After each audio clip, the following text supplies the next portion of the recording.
our predictions playoff video.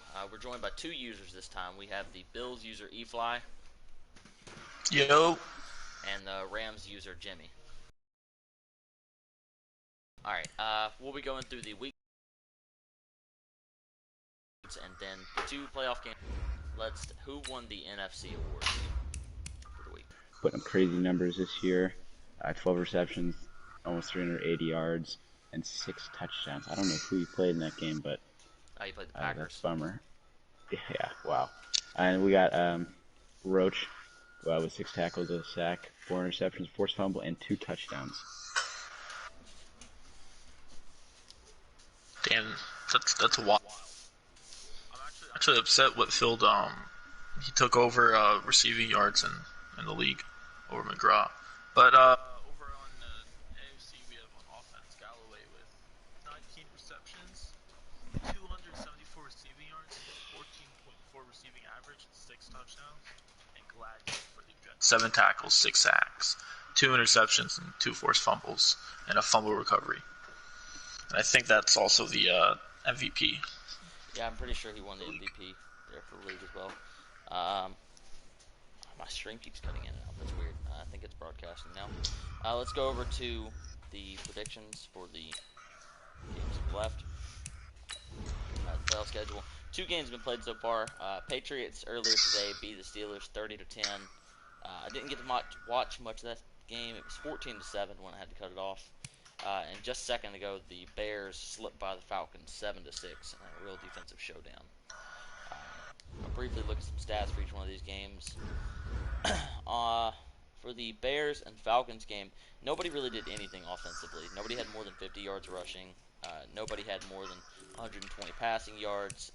Receiving, Anthony Miller led with 98, but nobody over 100. It was a really good defensive game.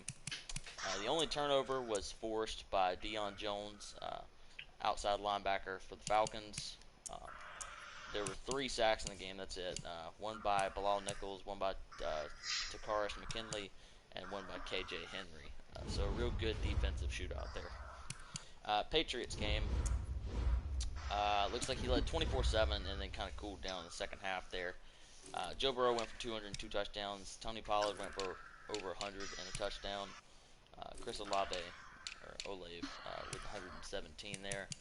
Artie Burns led everyone with 9 tackles and 2 tackles for loss.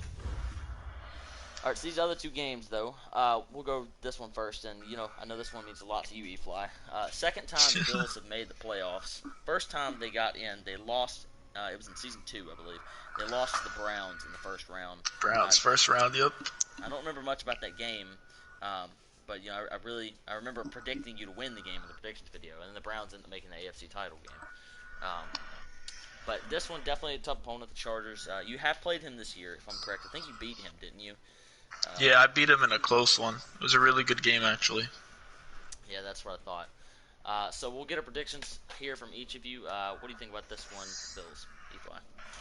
I'm obviously not going to bet against myself. Last time I played the Chargers, dude, my team wasn't complete yet, and now for the playoffs, I think I have the right weapons. We're still a little incomplete, but I think I can pull off the win in a close one. All right, what about you, Jimmy? What do you think of this game? I feel like this is going to be a close one. Ackerman-McGraw duo is deadly. I think it's going to be a close one for sure. I got the Bills here in 1-score victory. Like, I'm saying 3, maybe 7. I think the Bills have more offensive firepower. Maybe not weapons, but definitely more offensive firepower. Definitely more of a passing team, while the Chargers are more of a running team. Chargers are a little better defensively than the Bills, but neither one of them are great defensive teams either. But I've always been told throughout my whole life, it's really hard to beat someone in a season twice. And I think that the Chargers user is just too good of a user to get beat twice in one season by the same. And that's nothing against you, E-Fly, but I think that his run game is going to be able to take them through here for this victory. Yeah, I was also thinking the same thing. That's the only problem I could see having is my run game. Yeah, so I think it's going to be very, very close. And, I absolutely could be wrong because the Bills are playing as good as any team in the league right now. But I'm going to take the Chargers this one, especially at home. Next, we have the Cardinals at the Redskins. I know this is how the Skins play. He just got beaten. Cardinals seem to have gotten better week after week. He's playing tough football. Who you got in this one, Jimmy? Um, I got the Cardinals in my division. I know them. I play them a lot. The Redskins are one of my two losses on the year. So I'm going to be rooting for the Cardinals here just because I know him better. I know how he plays. I think it's going to be a close one. Um, I've got the Redskins winning this one by, I'm going to go with 10 points here. Close game, though, through three quarters. Maybe he pulls away fourth quarter. All right, what about you, Fly? I played Redskins this season. He beat me by 1 point. That was a great game. I think one of the best games I That watched was all year. Yeah, it was a really good game I played. I also played Cardinals before. I think maybe last season or 2 seasons ago, and I think maybe he might have beaten me. But based on what I saw in the Redskins game when I played him, I think I'm gonna take Redskins in this one. Yeah, Skins, he Pull it plays off. tough. I'm going to take the Cardinals in that run game. He's playing just really, really good right now, and the Skins did not have a good game last week against the Cowboys. The winner of this game is going to play the Buccaneers in the first round, so bad luck to either one of them.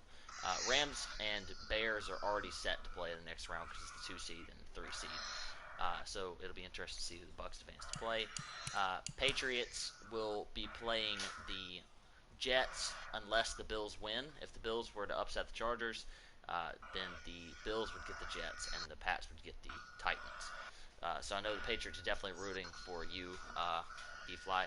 The Patriots, by two different users in 5 seasons now, has been knocked out by the Jets in the second round of the playoffs every single year. Um, so I know that they're desperately trying to avoid them. All right, let's go into a look at the statistical leaders. That'll be the last thing we do for the video. Whenever you are ready, you can take those offensive stat leaders. You fly. Okay. Okay. Am I going just by the NFL then? Yeah, just go to the NFL. Okay. Yeah. Okay.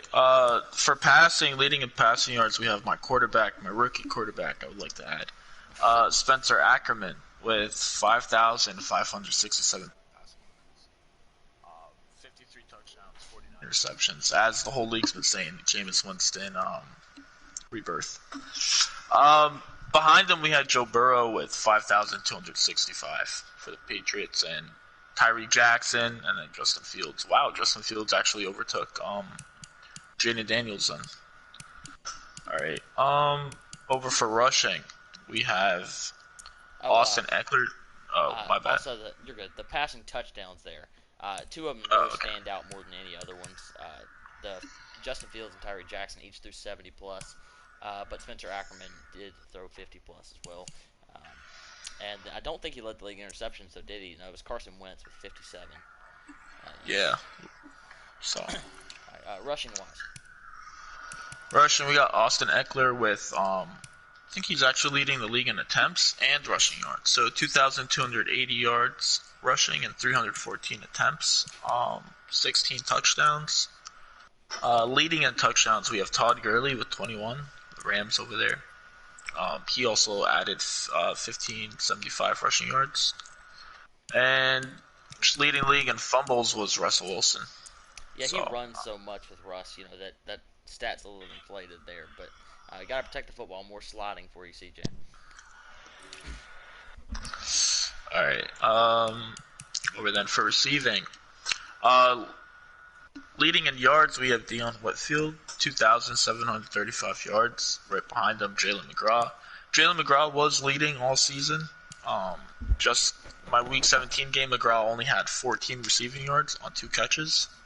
So Whitfield overtook him there. And then McGraw behind him with 88. Leading in touchdowns, we have Whitfield with 62. And 28 is supposed to be a ridiculous number, but 62 is just insane. I don't even know how to look at the rack yardage there. He's got 1,354 yards run after catch. That's just ridiculous. Yeah, it's briefly look here. I always like to say who's the worst offensive lineman in the league. all year, the same guy, right tackle for the Panthers, on their way to 1-15. What about the defensive stats, Jimmy? All right, defensive, leading the league in solo tackles and total tackles. We have Anthony Jennings for the Chiefs. Tackles for loss, we have Roquan Swinovich with 32.5, which is stupid. With Tim Riggins with 29.5 and Fletcher Cox 29.5. Interceptions, here we go. Gladney, 34 for God, Gladney. holy shit. Followed by my boy Dylan Moses and Nelson Roach, both with 15. And we got Roquan Smith there with 12. Interception yards, we have, of course, Gladney with 511. God. That is just stupid. Let's look here at pass deflections. We have Sean Murphy Bunting at 20. Adoree Jackson at 17. So we have forced fumbles. We have Nathan Jerry with the Eagles with, what was that, 6? Yeah, 6. And a couple of Jets there with 6. And Blake Cashman with 6 there as well. I think we can look at defensive touchdowns. Jeff Gladney, of course, with 12. He had triple as many as second place, Roquan Smith. That's insane. All right, and saving the best for the last, we're gonna go over the yearly awards now. I know that most people have already probably peeked in and seen theirs, but we're gonna go through them here and see who won these awards. The NFL MVP is the Jets. Jeff Gladney, I believe he's won the MVP every single season. Justin Fields might have won it last year. I can't remember. I think Fields might have won it last year, but the Jets have won it every year other than that. The coach of the year is Big Drip of the Jets. He went 16-0. That's how you do it. He edged out the Buccaneers coach, Pete Carroll, at 16-0. Let's go to the AFC awards. For AFC, we have Austin Eckler winning Offensive Player of the Year. Defensive Player of the Year, we have Jeff Gladney from the Jets. Offensive Rookie of the Year, we have Spencer Ackerman, rookie quarterback from the Bills. Defensive Rookie of the Year, Jeff Gladney again from the Jets. Best QB in the AFC is Tyree Jackson, followed by Spencer Ackerman. Best running backs, Austin Eckler, Chargers, Kareem Hunt, Browns. Best wide receivers, Jalen McGraw from the Bills and Chris Olave from the Patriots. Best offensive lineman in the AFC, Quentin Nelson, followed by Demarcus Farrow from the Jets. Chase Wankovic is the best defensive lineman. Best linebackers, Terrell Lewis by the Jets. Jets owning all of defense. Defensive back, 1, 2, 3, 4 from the Jets. Jeff Gladney at the top, of course. And the best kicker in the AFC is Justin Tucker, he was also the best kicker in the NFL. With 13 for 13 field goals. That's really strange. Usually the Titans user wins the kicking award. It didn't this year. He must have missed a few more kicks than usual. All right, the NFC side. All right, take it away. All right, NFC here we got, of course, Dan Whitfield winning the NFC Offensive Player of the Year, followed by Justin Fields, Defensive Player of the Year. This was interesting here. Dylan Moses, before we advanced from Week 17, we had Dylan Moses leading for Defensive Player of the Year. I don't know what the Bucs did Week 17 to put the edge over Dylan Moses and Roquan Smith, but Nelson Roach comes away with the Defensive Player of the Year there. Yeah, I really thought it was a two-man show between Moses and Smith. I didn't realize they were that close, and whatever point system they take it by, but both of them got overtaken the final week. It's really disappointing there. Here we go. We got Offensive Rookie of the Year goes to, of course, Dan Whitfield, followed by Isaac Luckett and Zachary Gruber. Defensive Rookie of the Year, Tim Riggins, followed by A.J. Johnson and Jefferson Griffin. Best QB is Justin Fields, Russell Wilson, and Jared Goff. Best running back, Saquon, Todd Gurley, Dalvin Cook. Best wide receiver, Dan Whitfield, Brandon Cooks, Mike Evans. Best offensive lineman, Mike McGlinchey. Defensive line, Xavier Thomas, Fletcher Cox, Cam Jordan. Linebacker, Tim Riggins, Roquan, Dylan Moses. DB, 2 bucks there, Nelson Roach and Isaac Taylor Stewart. And best kicker, Aldrick Rosas. Wow. Looks like Bucks and Jets pretty much swept the show. I thought there were going to be a lot more awards that other people were going to win. They just got passed in the final few weeks, it seemed like. Just really disappointing there. But, anything can happen in the playoffs. It only takes one bad game. Somebody can slip up. Great to have both of you on. Appreciate it. Definitely want to have both of you on more this year, next year. Looking forward Yeah, to that. maybe. I really appreciate it. All right, well, that's going to do it for the predictions video. Everybody, make sure you get your games in. We should be able to advance to the second round tonight. I'm thinking probably the goal would be Super Bowl by tomorrow night, but I don't think that's going to happen. But we'll see. Yeah, main Chargers are playing around 8:30. Make sure to stream that game. That's going to be great 8:30 fun. Eastern. And not exactly sure when the Cards and Redskins are going to play, but I do think it's going to be today. I spoke to the Cards user, so we'll definitely be in the second round tonight. And we're going to try to get to the playoffs as quickly as we can, get into the offseason. All right, then.